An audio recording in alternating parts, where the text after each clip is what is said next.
Hi guys, I want to introduce a new communications tool. It's called Minute with the Chief. It's going to be a series of brief videos directly from me to you discussing topics that are current and occurring within the organization, within the city, or maybe within the community. So this is in an increased effort to make sure that you're getting things straight from me and that there's no miscommunication, and you're going to know exactly where I stand on certain issues or topics. So you're going to hear it straight from me. The first thing I wanted to do was to thank all of you. During the selection process for Chief of Police, I found that I have a lot of support in the community, but most importantly within the walls of this building. I'm very blessed and I'm very honored to have been selected to be your chief.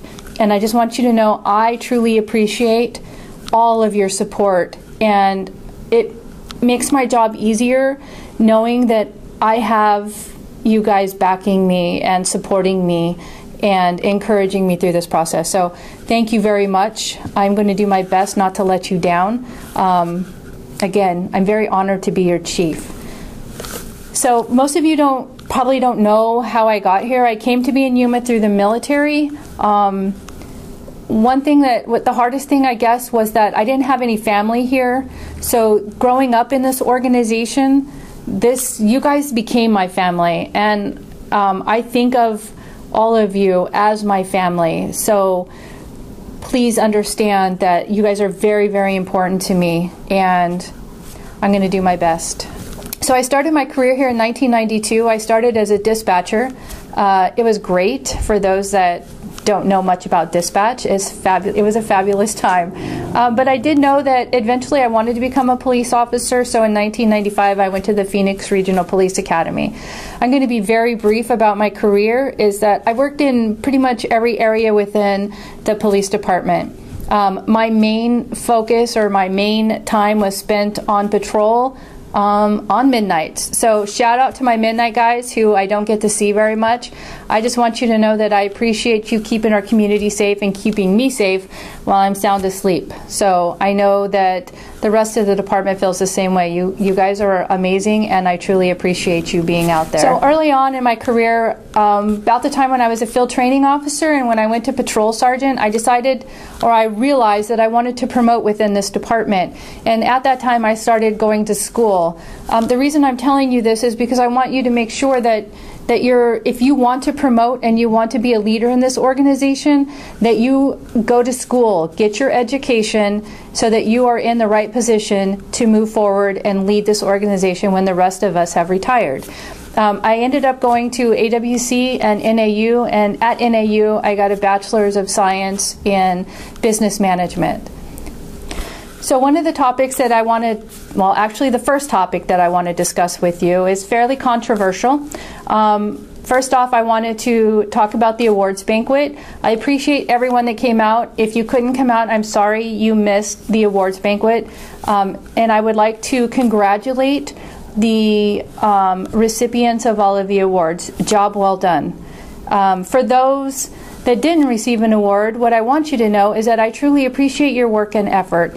We know that you go out there day in and day out and you do your job and you represent the Yuma Police Department in a professional manner, and the community recognizes that. And I want you to know that the people within this building also recognize all your hard work and your dedication, and I appreciate it. So thank you very much. Now, on to a very controversial topic. The Sworn Supervisor of the Year Award. In an effort to be completely transparent, I know you've seen a lot of chatter out on social media about this, or within the department there's a lot of talk going on. So I'm going to tell you exactly how this process went. Last week on Tuesday, the Chief Lee Can and I received the nominees for the awards. So we were notified that the awards committee had nominated Sergeant Henry Valenzuela for Sworn Supervisor of the Year. During my conversation with Chief Lee Can, we recognized that this was a very sensitive nomination. We determined that we needed to call our supervisor, Greg Wilkinson, so that he wasn't blindsided with this award nomination or the award being given. We contacted Greg Wilkinson, the city administrator, and told him that we had received a nomination nominating Sergeant Henry Valenzuela as the sworn supervisor of the year. When we notified him of that, he said no, that wasn't going to happen. And so the chief asked him if we could offer a lesser or give a lesser award, such as superior performance, and again we were denied the ability to do that. We ended our phone conversation at that point, and after we got off the phone, the Chief Lecan, looked at me and he said, your supervisor, our supervisor, has given clear direction and we needed to follow it. So at that point, the nomination was not awarded to Sergeant Henry Valenzuela, and he was the only sworn supervisor who was nominated for that award. So for those of you that don't know, the awards committee present nominations for each of the categories to the chief of police. The chief of police has the final say on whether or not the award will be granted to the person nominated. It was fully within Chief Lecan's right to not provide the award to Sergeant Henry Valenzuela based on the sensitivity of issues surrounding Sergeant Valenzuela and at the direction of our boss, City Administrator Greg Wilkinson. I know most of you have worked in a professional organization or for the military, and you understand when you're given direction from your supervisor, you follow the direction given. Additionally, I want to let you know that Chief Lecan did speak with the awards board and notify them that he was unable to move forward with their nomination for sworn supervisor of the year. He gave them the information that they needed, and then he declined on their nomination.